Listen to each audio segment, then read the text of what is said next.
Canada के प्रधानमंत्री Justin Trudeau के खालिस्तानी आतंकवादियों के प्रति नरम रुख के बावजूद आतंक की जड़ से खत्म होंगे। कनाडा में पनपते खालिस्तानी आतंकवाद को देखते हुए भारतीय सुरक्षा एजेंसियों ने सख्त तेवर अपनाए हैं और कनाडा में रहने वाले आतंकियों की शह पर भारत में अलगाववादी हरकत से जुड़े खालिस्तानी आतंकियों और गैंगस्टर के खिलाफ सख्त कार्रवाई की तैयारी शुरू कर दी। बताया गया कि सुरक्षा एजेंसियों को विदेश में बैठे आतंकियों की शह पर भारत में अलगाववाद और अवैध काम से जुड़ी हलचल की पक्की खबर है। इसमें से बहुत से ऐसे ग्रुप हैं जो मनी लॉन्ड्रिंग, ड्रग के धंधे कर रहे हैं। इस तरह की भी चीजें रिपोर्ट आ रही हैं पंजाब से। इन्हीं हलचल की वजह से एनआईए, आईबी और सभी राज्यों की एटीएस एक साथ मिलकर कार्रवाई करेंगी। तीनों एजेंसियां तालमेल से काम कर सकें, इसे ध्यान में रखकर एनआईए ने बड़ी बैठक बुलाई है, जिसमें देश भर के एटीएस प्रमुख हिस्सा लेंगे। ये बैठक दिल्ली में 5 और 6 अक्टूबर को होगी। इस बैठक में एनआईए चीफ, आईबी चीफ और रॉ चीफ भी हिस्सा लेंगे, जो विदेशी धरती से खालिस्तानी अलगाववाद से जुड़े आतंकी और गैंगस्टर के गठजोड़ की हलचल से जुड़ी सूचनाएं साझा करने और भारत में अवैध काम करने वालों के खिलाफ कार्रवाई की रणनीति बनाएंगे, ताकि सुरक्षा एजेंसियों की नजर से कोई बच न सके। खालिस्तान समर्थक आतंकी समूहों को कनाडा ने तो पनाह दी थी, साथ ही इन्हें पाकिस्तान से भी हर तरह की मदद मिल रही है। कनाडा के प्रधानमंत्री जस्टिन ट्रूडो के बयान के बाद इस समय खालिस्तान का मुद्दा सुर्खियों में है। इसलिए पाकिस्तान की खुफिया एजेंसी आईएसआई से भी एक मौके के रूप में देख रही है। भारतीय खुफिया एजेंसी को मिली खबरों के मुताबिक बदले माहौल में आईएसआई ने ऑपरेशन के शुरू कर दिया है। आतंकवाद को वहाँ बढ़ाने की कोशिश की जा रही है और इसके पीछे कहीं न कहीं पाकिस्तान का भी हाथ है, मुझे नजर आता है। इसी के जितने भी खालिस्तानी, इनके बहुत डीप रिश्ते जो हैं वो पाकिस्तान के साथ भी। बताया गया कि आईएसआई ने कनाडा और पंजाब में खालिस्तानी गतिविधियों को तेज कर दिया, जिसके लिए पाकिस्तान में बैठे आईएसआई के एक सीनियर एजेंट को पंजाब के गैंगस्टर्स और अपराधियों से संपर्क साधने की जिम्मेवारी दी गई। इस एजेंट का काम पंजाब में आतंकी और आपराधिक गतिविधियों के लिए साजिश रचने में मदद, गैंगस्टर से इस काम के लिए हथियारों की सप्लाई करवाना भी है। बताया गया कि पाकिस्तान ने पंजाब के साथ ही यूके, कनाडा, अमेरिका, जर्मनी और ऑस्ट्रेलिया में मौजूद आईएसआई के एजेंट्स को एक्टिव कर दिया है। इस बीच कनाडा में बैठे आतंकवादियों से पाकिस्तान की मिली भगत का एक और सबूत सामने आ गया। बीते दिनों दिल्ली पुलिस ने जहांगीरपुरी से जिन 2 आतंकवादियों को गिरफ्तार किया था, उन्होंने इस गठजोड़ को बेनकाब कर दिया। बताया गया कि दिल्ली पुलिस ने जब नौशाद और जगजीत सिंह जग्गा नाम के 2 आतंकियों को गिरफ्तार किया तो दोनों ने दावा किया कि अर्शदीप डल्ला और लश्कर हैंडलर सुहेल के कहने पर उन्होंने शाहबाद डेयरी में एक हिंदू लड़के की हत्या की थी और उनके कहने पर ही दोनों ने तालिबानी अंदाज में उनके वीडियो भी बनाए थे। इस खुलासे से कनाडा में बैठे खालिस्तानी आतंकी अर्शदीप डल्ला के लश्कर तैयबा का कनेक्शन सामने आया। जांच एजेंसी को यह भी पता चला कि अर्शदीप डल्ला आईएसआई और लश्कर तैयबा के इशारे पर पंजाब में आरएसएस और हिंदू नेताओं की हत्या करवाना चाहता था। यही नहीं, 20 सितंबर को कनाडा में सुखदूल सिंह गिल नाम के जिस गैंगस्टर की हत्या की गई, वो अर्शदीप डल्ला का दाहिना हाथ माना जाता था। सुखदूल की जिस फ्लैट में हत्या हुई, अब उसकी तस्वीरें सामने आई हैं। बदले हालात में भारत और कनाडा के रिश्ते बेहद खराब दौर में हैं, जिसकी वजह प्रधानमंत्री जस्टिन ट्रूडो के आधारहीन बयान भी रहे। ट्रूडो के बयान के बाद भारत सरकार ने आतंकवादियों पर नकेल कसने के लिए कुछ कदम भी उठाए। इसने भारत और कनाडा के रिश्तों में खटास बढ़ाई तो वहां रहने वाले भारतवंशियों की चिंता बढ़ गई। प्राइम मिनिस्टर जस्टिन ट्रूडो की पार्लियामेंट में स्टेटमेंट को आज 1 हफ्ता हो गया है और मामला तनाव से अब बिगड़ते हुए नजर आ रहे हैं। कम्युनिटी को कंसर्न्स हैं जो कि बहुत जेन्युइन हैं। आम लोग जिनका आना जाना भारत और कनाडा में मुश्किल से नामुमकिन हो गया है फिलहाल। कनाडा में रहने वाले भारतवंशी नहीं चाहते कि ट्रूडो सरकार कोई ऐसा कदम उठाए जिससे भारत से उसकी दूरी और बढ़े। चूंकि भारत ने कनाडा के लिए वीजा सर्विस बंद कर दी, इसलिए वो परेशान नजर आए। मेरी उन पेरेंट्स ਨੂੰ ਇੱਥੇ ਸਾਨੂੰ ਉਹਨਾਂ ਦੀ ਲੋੜ ਸੀਗੀ ਜਨਵਰੀ ਚ ਆਉਣਾ ਸੀ ਉਹਨਾਂ ਨੇ, ਬਟ ਫॉर नाउ इस रीजन ਦੇ ਕਰਕੇ नहीं आ सकते। यही हाल भारत में रहने वाले उन लोगों का भी है जिनके बच्चे पढ़ाई के लिए कनाडा में हैं। भरी संसद में भारत पर अनर्गल आरोप लगाकर कनाडा ने रिश्ते बिगाड़ने की शुरुआत तो कर दी, लेकिन शायद वो भूल गए कि ये सब उनके मुल्क को बहुत भारी पड़ेगा। आंकड़ों की अगर हम बात करें तो भारत और कनाडा के बीच $8 बिलियन से ज्यादा का इंपोर्ट एक्सपोर्ट होता है और भारत के व्यापार भागीदारों की लिस्ट में कनाडा 35वें नंबर पर है। पिछले साल कनाडा ने हमें 5 मिलियन टन मसूर की दाल बेची थी। इसके अलावा स्टील बनाने के लिए जरूरी कोकिंग कोल हमने करीब $1 बिलियन का खरीदा था। कनाडा से हमें फर्टिलाइजर इंडस्ट्री के लिए पोटेशियम क्लोराइड भी मिलता है, जबकि पेपर और न्यूज प्रिंट के लिए लकड़ी का गूदा भी वहीं से आता है। बदले में कनाडा ने हमसे $100 मिलियन मूल्य के स्मार्टफोन्स खरीदे। साथ ही कनाडा ने हमसे $200 मिलियन की दवाएं भी खरीदी हैं। जाहिर है कूटनीतिक स्टैंड ऑफ अगर लंबा चला तो कनाडा को इससे एक बड़ा नुकसान होगा। जहां तक पर्यटन उद्योग की हम बात करें तो भारत आने वाले विदेशी टूरिस्ट में कनाडा 5वें नंबर पर है, जबकि भारतीयों के फॉरेन ट्रिप की पसंद में कनाडा 9वें नंबर पर आता है। और सबसे बड़ी बात यह है कि विदेश में बसे भारतीयों की आबादी के लिहाज से कनाडा दुनिया में 7वें नंबर पर आता है। भारत से रिश्तों में खटास से कनाडा को आटे दाल का भाव मालूम पड़ गया। शुरुआत में प्रधानमंत्री जस्टिन ट्रूडो सरकार के आरोपों पर विश्वसनीय सबूत होने का दावा करने वाले कनाडा के रक्षा मंत्री का एक नया बयान आया है। इस बयान में उन्होंने प्रशांत क्षेत्र में भारत की महत्वपूर्ण भूमिका को स्वीकार किया और रिश्ते सुधारने की बात कही। And most recently, in building trade agreements in the region and through the Canadian Armed Forces, we have been increasing our presence and patrols in the region.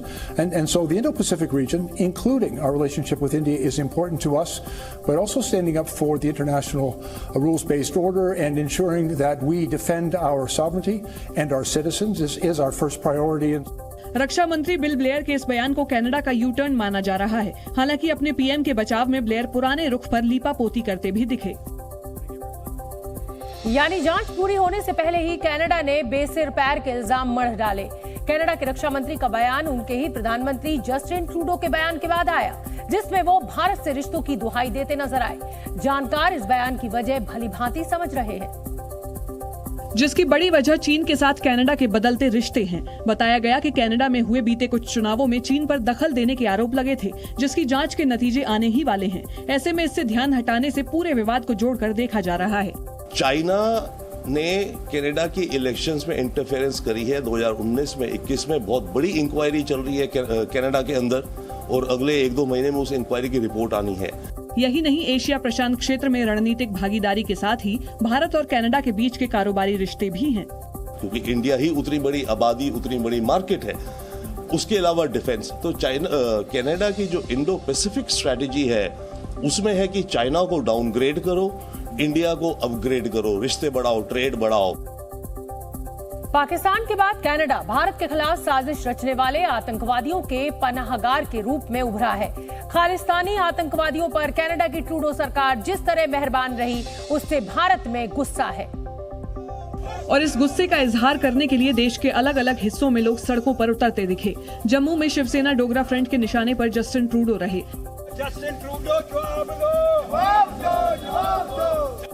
गुस्से का आलम ये रहा कि प्रदर्शनकारी कनाडा को G20 से बाहर करने की मांग कर बैठे। G20 से जस्टिन ट्रूडो और कनाडा को जो है वो बाहर निकाला जाए, इस तरह की मांग जो है वो उनके द्वारा की जा रही है। और साफ तौर पर उनका कहना है कि जो लगातार खालिस्तान का समर्थन कनाडा कर रहा है वो कभी भी बर्दाश्त नहीं किया जाएगा। एक दिन पहले यूनाइटेड हिंदू फ्रंट भी दिल्ली में सड़कों पर उतरा और कनाडा सरकार के आतंकवाद समर्थक रुख पर विरोध जताया। जस्टिन ट्रूडो ने आतंकी निर्जर की हत्या में भारत का हाथ होने का आरोप लगाकर एक और झूठी कहानी गढ़ी। कनाडा सरकार की तरफ से कहा गया कि G20 की बैठक के दौरान भारत सरकार से कुछ सबूत साझा किए गए, जिसका आधार फाइव आइज इंटेलिजेंस अलायंस से मिली साझी खुफिया जानकारी को बताया गया। लेकिन भारत सरकार के सूत्रों ने इस दावे को गलत बताया और दावा किया कि न तो इस तरह की कोई बात अमेरिका ने की और न ही कनाडा ने। मैं समझता हूँ ये सब बेसलेस बातें हैं। भारत पर आरोप के मामले में कनाडा जिन बातों का हवाला दे रहा है उसे लेकर भी कई सवाल उठे, खासकर जिस फाइव आइज इंटेलिजेंस अलायंस का हवाला दिया गया। ये 5 जो आइज कहलाती हैं, कनाडा, ऑस्ट्रेलिया, न्यूजीलैंड, बरतानिया और अमेरिका, ये बेसिकली बहुत क्लोज टाइज हैं, एंग्लो सैक्सन हैं, एक ही लोग हैं, एक ही कल्चर है, इकोनॉमी इंटरकनेक्टेड है और एक दूसरे को हमेशा सपोर्ट करते हैं। हालांकि इसके बावजूद इस अलायंस के कुछ सदस्य देश कनाडा के दावे पर चुप हैं। आम आदमी पार्टी के सांसद राघव चड्ढा और एक्ट्रेस परिणीति चोपड़ा शादी के बंधन में बंध गए। उदयपुर के लीला पैलेस होटल में रविवार को परिणीति और राघव की शादी हुई। आज परिणीति ने अपनी शादी की तस्वीरें शेयर की, जिसमें राघव सफेद शेरवानी और परिणीति मनीष मल्होत्रा का बेज कलर लहंगा पहने नजर आईं।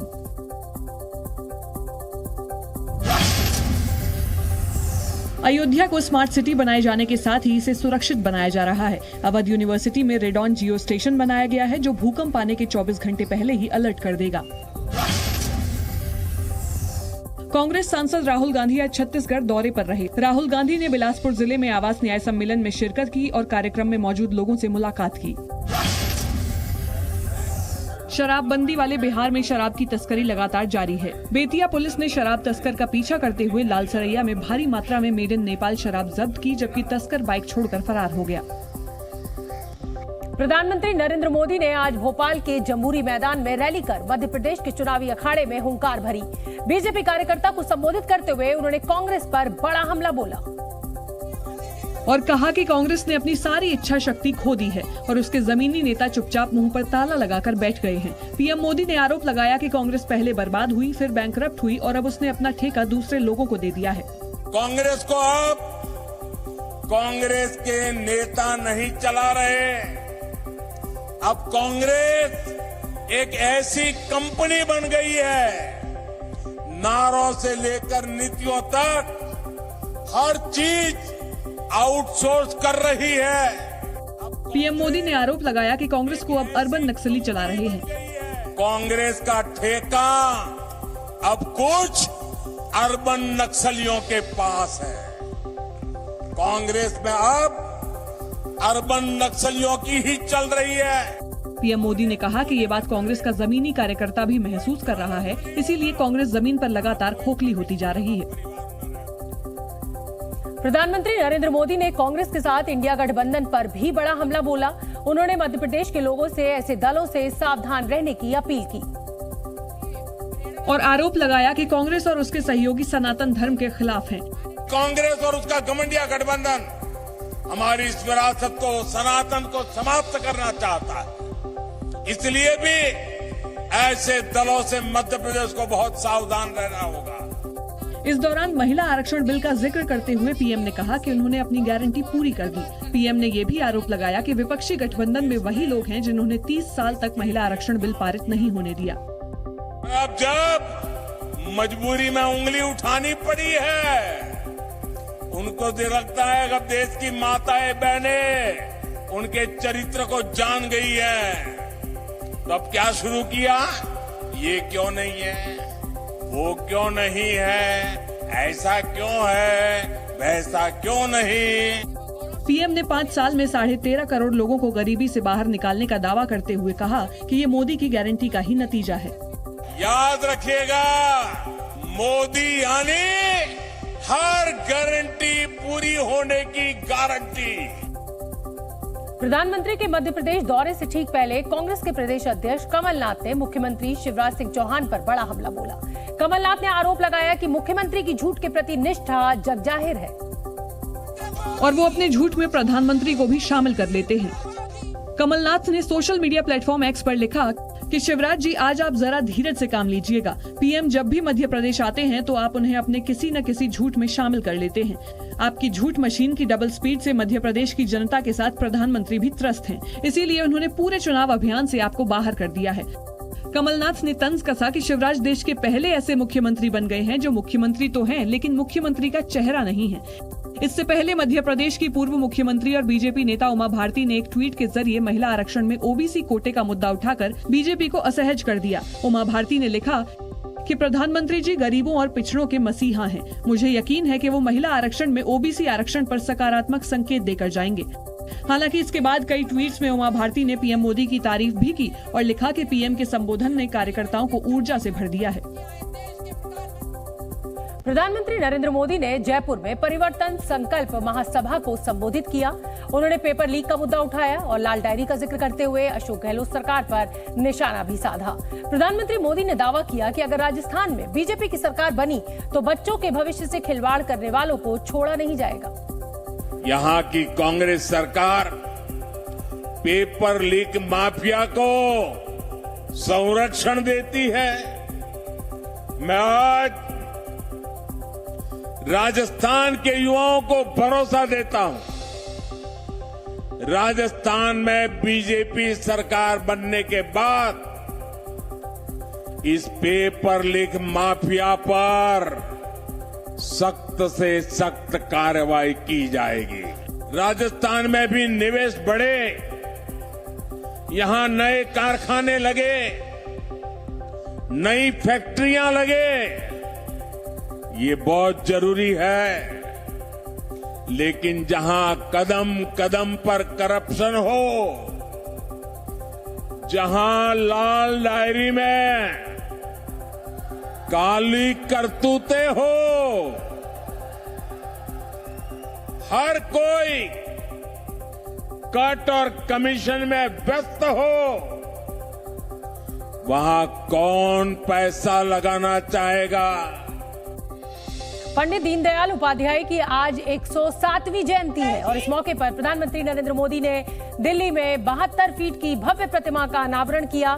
दीनदयाल पार्क दीनदयाल उपाध्याय मार्ग पर बीजेपी मुख्यालय के सामने स्थित है, जहां पर प्रधानमंत्री नरेंद्र मोदी पहुंचे और इस भव्य प्रतिमा का अनावरण किया। आज प्रधानमंत्री नरेंद्र मोदी का लंबा चौड़ा चुनावी कार्यक्रम, पहले वो मध्य प्रदेश के भोपाल पहुंचे, उसके बाद वो राजस्थान के जयपुर में उनका चुनावी सभा रैली को उन्होंने संबोधित किया और अब दिल्ली में आप देख सकते हैं 72 फीट की भव्य प्रतिमा का अनावरण करते हुए प्रधानमंत्री नरेंद्र मोदी। बीजेपी मुख्यालय के एकदम सामने है ये दीनदयाल पार्क, वहीं पर इस प्रतिमा को स्थापित किया गया है और खुद प्रधानमंत्री नरेंद्र मोदी, राजनाथ सिंह, रक्षा मंत्री और राष्ट्रीय अध्यक्ष जेपी नड्डा को आप देख सकते हैं पुष्पांजलि करते हुए, पुष्प अर्पित करते हुए।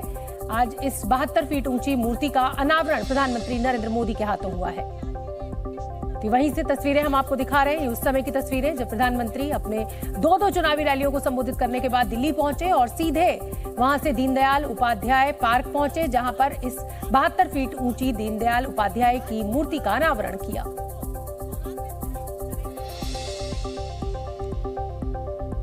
छत्तीसगढ़ के बिलासपुर में हुए आवास न्याय सम्मेलन में राहुल गांधी ने केंद्र सरकार पर जमकर निशाना साधा। इस दौरान उन्होंने 669 करोड़ के 414 विकास कार्यों की सौगात भी दी, जिसमें 195 करोड़ 50 लाख रुपए की लागत से 247 कार्यों का शिलान्यास और 474 करोड़ 18 लाख रुपए की लागत से 167 कार्यों का लोकार्पण किया। इस दौरान राहुल गांधी ने जातीय जनगणना के मुद्दे पर केंद्र को घेरते हुए दावा किया कि वो इस डेटा को सार्वजनिक नहीं करना चाहते। का सेंसस हिंदुस्तान का एक्सरे है, इससे पूरे देश को पता लग जाएगा कि ओबीसी कितने हैं, दलित कितने हैं, आदिवासी कितने हैं, महिलाएं कितने हैं, जनरल कास्ट के लोग कितने हैं। और एक बार ये डेटा हिंदुस्तान की जनता के हाथ में होगा तो फिर देश सब लोगों को लेकर, सब लोगों को भागीदारी देकर आगे चल पाएगा। राहुल ने इस दौरान दावा किया कि उनके पास विकास का रिमोट कंट्रोल है, जबकि पीएम के दबाए रिमोट से कॉन्ट्रैक्ट अडानी को मिलते हैं। जैसे ही रिमोट कंट्रोल दबता है, एक तरफ अडानी जी को बंबई का एयरपोर्ट मिल जाता है, फिर से दबाते हैं, अडानी जी को रेलवेज का कॉन्ट्रैक्ट मिल जाता है, फिर दबाते हैं, इंफ्रास्ट्रक्चर मिल जाता है।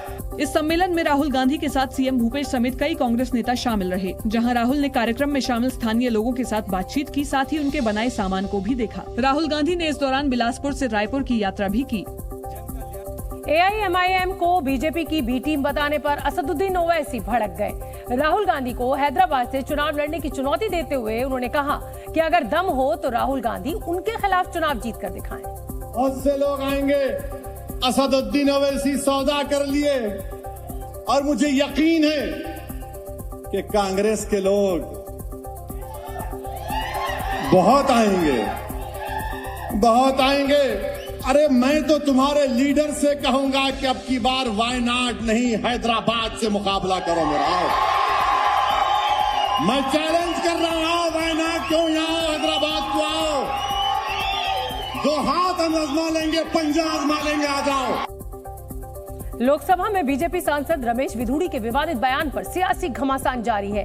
आज इस विवाद में एआईएमआईएम अध्यक्ष असदुद्दीन ओवैसी भी कूद पड़े और बीजेपी सांसद रमेश विधुड़ी पर जमकर बरसे। इस दौरान ओवैसी ने यहां तक कह दिया कि वो दिन दूर नहीं जब संसद में किसी मुस्लिम की मॉब लिंचिंग हो जाएगी। याद रखो मेरी इस बात को, एक दिन आएगा जब भारत की पार्लियामेंट में किसी मुसलमान का मॉब लिंचिंग हो जाएगा। वो दिन दूर नहीं है। इस बीच कांग्रेस ने भी दानिश अली को जान का खतरा बताते हुए उन्हें सुरक्षा देने की मांग की। जो कुछ भी हुआ है वो असंसदीय नहीं, वो गाली गलौज, हेट स्पीच, और वो जो कुछ भी बोले हैं, जिस तरह उनको धमकी दी जा रही है, उनको सुरक्षा की जरूरत है। इससे पहले खुद दानिश अली ने आरोप लगाया कि उनकी मौखिक लिंचिंग हो चुकी है और अब हत्या कराने की साजिश रची जा रही है। मेरा ये गंभीर आरोप है कि ये अब मेरी लिंचिंग कराना चाहते हैं, ये मेरी हत्या कराना चाहते हैं, ये उकसा रहे हैं लोगों को कि मैंने देश के प्रधानमंत्री के बारे में ऐसा बोला। दरअसल बीजेपी के कुछ सांसदों ने लोकसभा अध्यक्ष ओम बिरला को चिट्ठी लिखकर बीएसपी सांसद दानिश अली के बर्ताव की भी जांच कराने की मांग की है। बीजेपी सांसदों का कहना है कि दानिश अली ने प्रधानमंत्री के खिलाफ गलत शब्दों का इस्तेमाल किया, जिसकी प्रतिक्रिया में रमेश विधुड़ी के मुंह से अपशब्द निकल गए कि उनको अपने गिरेबान में भी झांकना चाहिए कि प्रधानमंत्री के भाषण पर भी बोलेंगे, गृह मंत्री के भाषण पर भी बोलेंगे, मतलब टिप्पणी करेंगे, रनिंग कमेंट्री लगातार वो करते हैं। और शायद ये जो घटना घटी है उसके अगर जिम्मेदार विधुड़ी है तो उसके जिम्मेदार दानिश अली भी है। विपक्षी सांसद जहां दानिश अली पर हमलावर हैं, वहीं बीजेपी डैमेज कंट्रोल करती दिख रही है। बीजेपी ने पहले रमेश विधुड़ी को कारण बताओ नोटिस जारी किया था और आज पार्टी अध्यक्ष जेपी नड्डा ने उन्हें तलब कर लिया। इसके बाद विधुड़ी पार्टी मुख्यालय पहुंचे और नड्डा को सफाई दी। जम्मू कश्मीर में सर्दी ने दस्तक दे दी है। उत्तरी कश्मीर के पहाड़ी इलाकों में सीजन की पहली बर्फबारी हुई। रविवार को पूरे दिन हुई बर्फबारी से तापमान सामान्य से काफी नीचे पहुंच गया है। मध्य प्रदेश के शहडोल में देर रात एक कार अनियंत्रित होकर पेड़ से टकरा गई। भीषण सड़क हादसे में शहडोल खनिज विभाग के निरीक्षक पुष्पेंद्र त्रिपाठी समेत 5 अधिकारियों की मौत हो गई। महाराष्ट्र के नासिक हाईवे पर रफ्तार का कहर देखने को मिला। एक कार ने सड़क पर चल रहे 5 लोगों को कुचल दिया, जिसमें 3 लोगों की मौके पर ही मौत हो गई। गाजियाबाद के हिंडन एयरबेस में रक्षा मंत्री राजनाथ सिंह ने आज वायुसेना को एक नया योद्धा दिया। वहां हुए एक कार्यक्रम के दौरान रक्षा मंत्री ने देश का पहला C-295 यानी C-295 ट्रांसपोर्ट एयरक्राफ्ट आधिकारिक तौर पर वायुसेना को सौंपा, जिसे इसी महीने स्पेन से भारत लाया गया था। वायुसेना के बेड़े में शामिल किए गए इस C-295 एयरक्राफ्ट की चाबी रक्षा मंत्री ने वायुसेना प्रमुख VR चौधरी को सौंपी।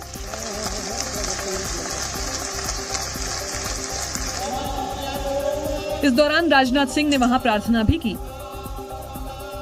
उन्होंने रोली से एयरक्राफ्ट पर स्वास्तिक बनाया, साथ ही एयरक्राफ्ट को रक्षा सूत्र भी बांधा।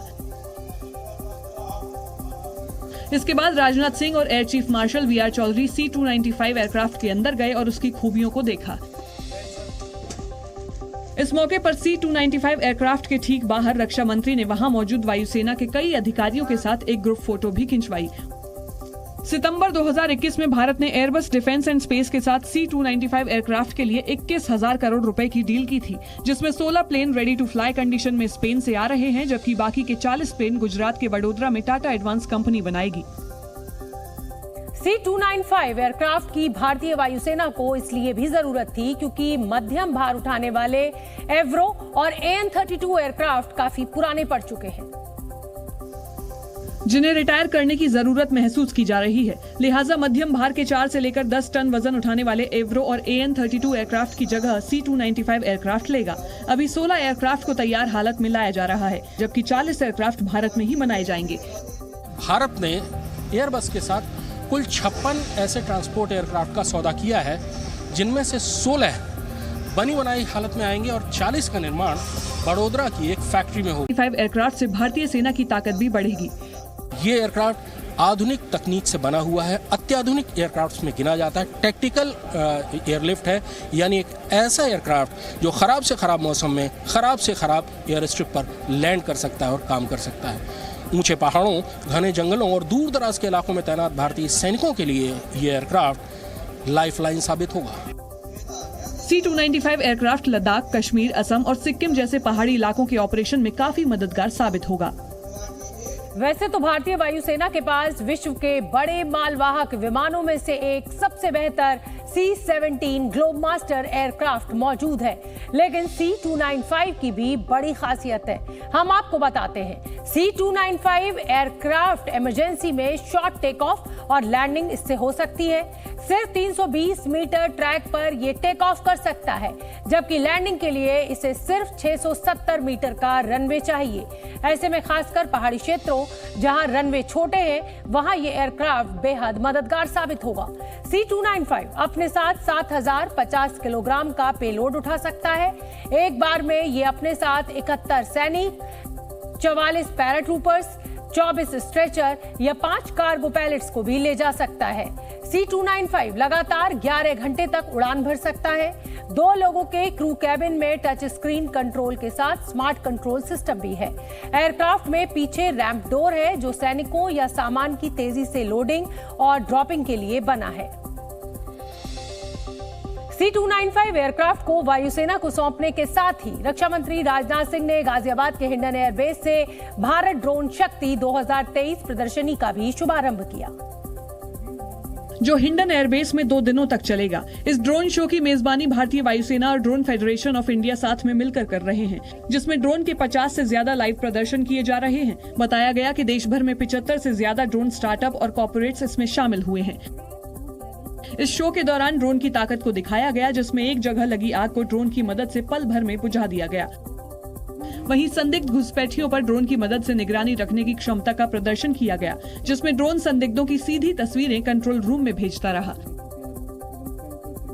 वहीं ड्रोन की मदद से दुश्मन के ठिकानों पर बम गिराने की ताकत का प्रदर्शन भी किया गया। इसके साथ ही वहां और भी कई तकनीकों से लैस ड्रोन को आसमान में उड़ान भरते हुए उनकी ताकत का प्रदर्शन किया गया। इस दौरान राजनाथ सिंह ने वहां कई तरह की तकनीक से बने ड्रोन की प्रदर्शनी को देखा और उसकी जानकारी भी ली।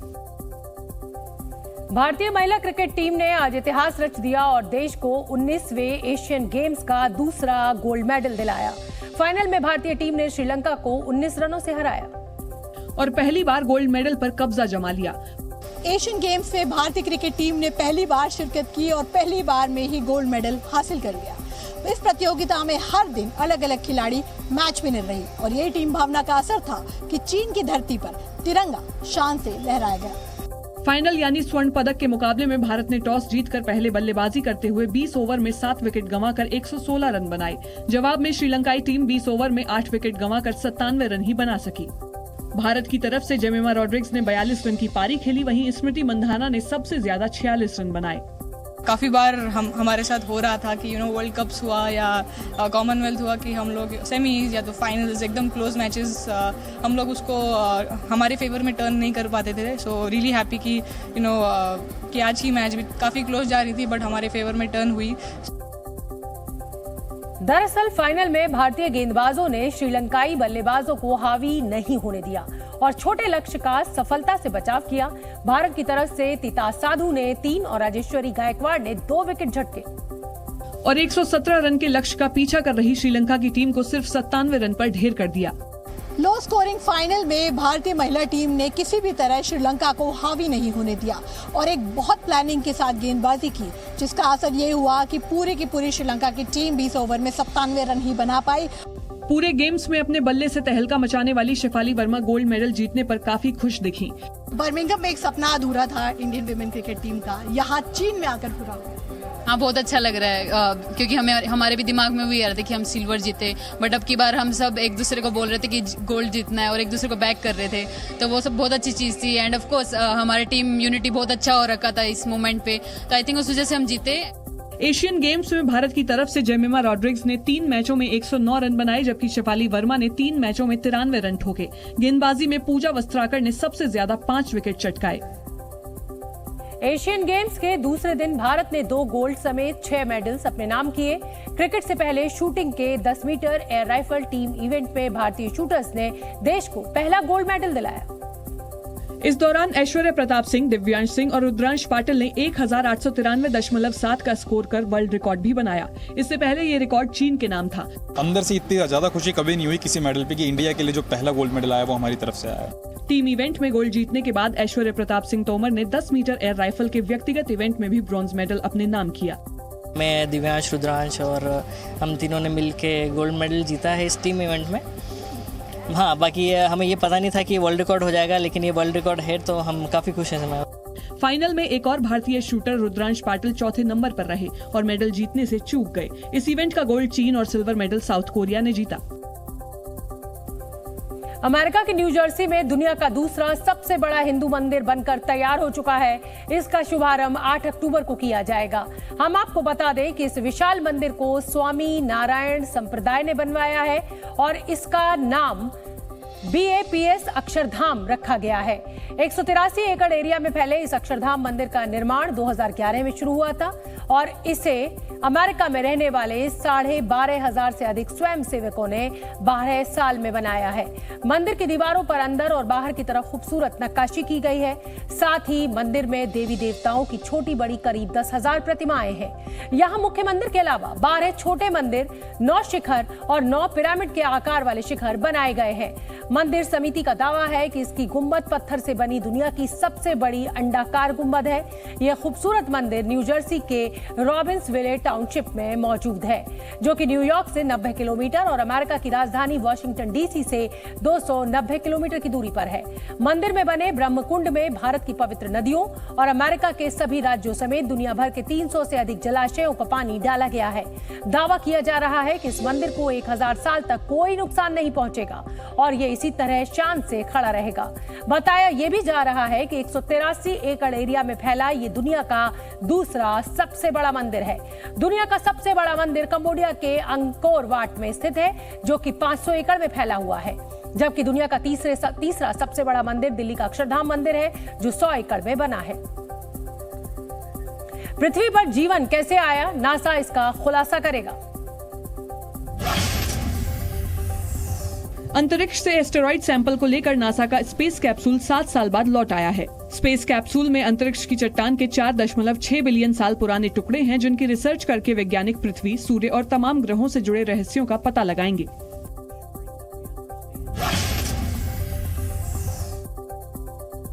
कनाडा ने भारत के बाद अब इजरायल से पंगा ले लिया है। यूक्रेन के राष्ट्रपति जेलेंस्की के कनाडा दौरे के दौरान कनाडा की संसद में नाजी सैन्य इकाई की ओर से लड़ने वाले एक शख्स को सम्मानित किया था। वहीं इजरायल के विरोध के बाद कनाडा को माफी मांगनी पड़ी है। पाकिस्तान के पूर्व प्रधानमंत्री इमरान खान को अटक जेल से रावलपिंडी जेल में शिफ्ट कर दिया गया है। इस्लामाबाद हाई कोर्ट ने फैसला सुनाते हुए इमरान खान को जेल में सभी जरूरी सुविधाएं मुहैया कराने के आदेश दिए हैं। अमेरिका के न्यू जर्सी में तूफान ओफेलिया ने जमकर तबाही मचाई। तूफान की वजह से हुई जोरदार बारिश से कई इलाकों में पानी भर गया, वहीं बिजली भी कई घंटे गुल रही। आगरा में सरकारी जमीन पर किए गए अतिक्रमण को हटाने के दौरान राधा स्वामी सत्संग सभा के समर्थकों और पुलिस के बीच जमकर पत्थरबाजी और मारपीट हुई। आरोप है कि राधा स्वामी सत्संग सभा ने करोड़ों रुपए की सरकारी जमीन पर जबरन कब्जा कर रखा था, जिसको छुड़ाने पहुंची पुलिस और सत्संगियों के बीच जमकर पत्थरबाजी हुई। मामले की नजाकत को देखते हुए बड़ी तादाद में पुलिस फोर्स लगाई गई थी, लेकिन सत्संगियों की भीड़ कई बार उन पर भारी पड़ती दिखी। बताया जा रहा है कि 2 दिन पहले पुलिस ने सरकारी जमीन पर राधा स्वामी सत्संग सभा के अवैध निर्माण को गिरा दिया था,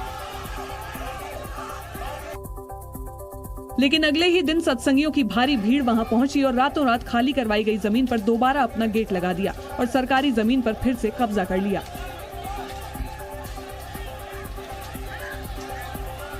जिसकी जानकारी मिलने पर पुलिस और प्रशासन के आला अफसर भारी भरकम फोर्स लेकर वहां पहुंचे। पुलिस फोर्स के साथ बुलडोजर भी था, जिसके जरिए अवैध निर्माण को तोड़ने की योजना थी, लेकिन सत्संगी किसी की बात सुनने को राजी नहीं थे। इस दौरान पुलिस वाले लगातार लाउडस्पीकर के जरिए हंगामे पर उतारू भीड़ को वहां से हटने के लिए कहते रहे। बहुत गलत काम हो रहा है, बहुत गलत कार्य हो रहा है। हम लोगों को मजबूर किया जा रहा है, हम लोगों को मजबूर किया जा रहा है कि हम अपनी आत्मरक्षा में आप लोगों को रोकें। जब पुलिस ने सत्संगियों को बलपूर्वक हटाने की कोशिश की तो वो मारपीट और पथराव पर उतर आए, जिसके बाद पुलिस को लाठीचार्ज करना पड़ा। सत्संगियों की पत्थरबाजी में दर्जन भर पुलिस वालों के साथ कई पत्रकारों को भी चोटें आई हैं। जब जमीन को कब्जा द्वारा खाली कराने के लिए जिला प्रशासन और पुलिस प्रशासन मौके पर पहुंचा तो सत्संगियों ने पथराव कर दिया, जिसमें कई पुलिसकर्मी घायल हुए हैं। जिला प्रशासन का दावा है कि उनके खिलाफ कार्रवाई कर सख्त कार्रवाई की जाएगी। पुलिस का आरोप है कि सत्संगी हमले की पूरी तैयारी करके पहुंचे थे। मारपीट के दौरान कुछ सत्संगियों ने कील लगे डंडों का भी इस्तेमाल किया। ये वैसा ही डंडा है जो गलवान घाटी में झड़प के दौरान चीन के जवानों ने इस्तेमाल किया था। यहाँ पर रेवेन्यू विभाग की कार्रवाई में बाधा डालते हुए कुछ लोगों ने इस तरह का पथराव का कार्य किया है। इनसे बातचीत की कोशिश की गई तो इन्होंने बातचीत करने के लिए मना कर दिया। पुलिस ने पत्थरबाजी के आरोप में कई लोगों के खिलाफ केस दर्ज कर लिया है। गुजरात के सुरेंद्रनगर में एक पुल अचानक धंस गया और टूटे हुए पुल के बीच बाइक और डंपर फंसे दिखाई दिए। बताया गया कि नेशनल हाईवे से चूड़ा इलाके को जोड़ने वाले पुल का एक हिस्सा टूटकर गिर गया और पुल से गुजर रहे ट्रक और बाइक नदी में जा गिरे। गुजरात के सुरेंद्रनगर में भोगावो नदी पर बना पुल का एक हिस्सा अचानक धंस गया। पुल गिरते ही वहां हड़कंप मच गया, क्योंकि जिस वक्त ये हादसा हुआ उस वक्त वहां से ट्रक और बाइक गुजर रहे थे, जो नदी में जा गिरे और लोगों की जान पर बनाई। वहां से आई तस्वीरों में डंपर और बाइक टूटे हुए पुल के बीच में फंसे दिखाई दिए, जबकि इनमें सवार लोग पानी में जा गिरे, जिन्हें स्थानीय लोगों ने किसी तरह रेस्क्यू किया।